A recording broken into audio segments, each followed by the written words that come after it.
हम भी बने पीछे से खींच ला हम। ए भैया एगो गमछी दो। धनंजय भैया हाँ अभी दरोगा में लड़का भर्ती हुआ है। अच्छा दरोगा जी को सादर प्रणाम। कैसे हैं सर? कभी अगर हम लोग धरा जाए तो छुड़वा दीजिएगा। एकदम छोड़ेंगे, बिल्कुल। चेहरा आपका खींच लिए फोटो। चलिए ओके। तो हाँ सियोन जी आप भी मान लीजिए कि बड़ी सुघर लागे हेलो कि बड़ी सुघर लागे ताहा। अब देखिए जान तरीका होला जब तन में डिस्टर्ब हो जाएगा तो गड़बड़ हो जाएगी। कि आई है बोला मरवा कोई ही नाता मुझे अफरवा के कोई नहीं व्यवस्था कोई नहीं व्यवस्था थी कोई नहीं व्यवस्था। बड़ी सुघर लागे तोहर लुकिया धने पहिरी जब मारे मुस्किया धानी सड़िया बुलकिया धानी। अरे पहिरी जब मारे मुस्किया धानी सड़िया बुलकिया धानी।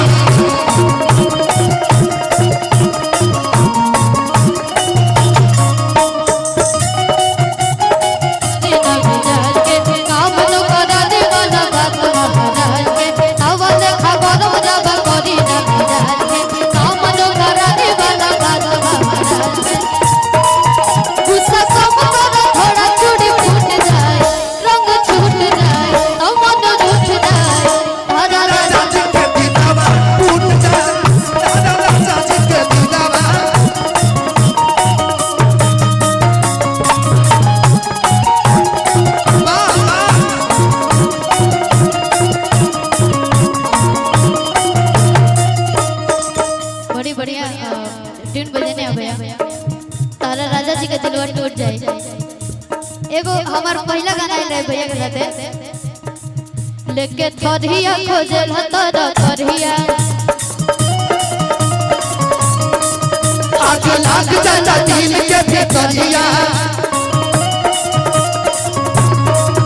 काम कइला से हो गई करिया हम त नहीं हरे में रहिए सबरिया। ठीक भाई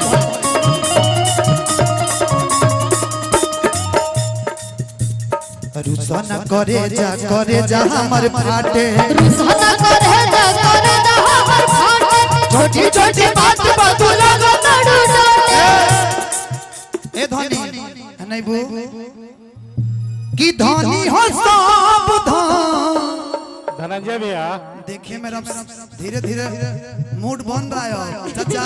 धनंजय भैया चाचा के देखियो देखो का मूड बनता बारो करिया भैया भैया तनी हमरो बात सुन ली। हां राउरो तो दरिया चल रहा है अल्लाह से के जागरण बा जी। अभी तनी भक्तिये में चले, बहुत से माताएं बहने हैं इसलिए अब जाएंगे कमेटी के आदेश हमनी के हमनी को नरगल गईबो ना करब ना, भक्तिये में थोड़ा सा भी रहे। अभी दिया ही मजा नहीं दिया ही आया भक्तिये में चले मजा होता बा।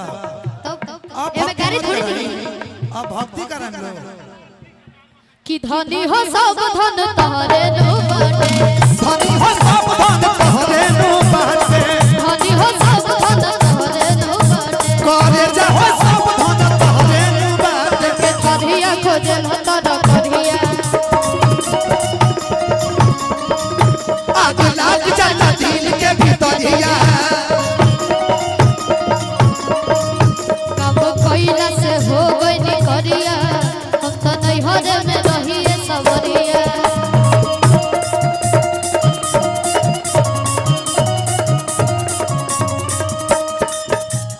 रोना कहते नहीं अरे रुसना करे जा हमर फाटे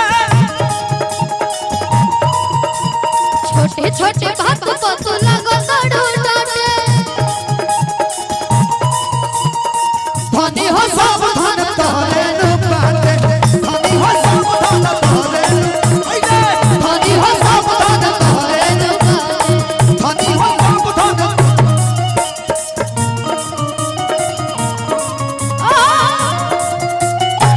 अरे रे हो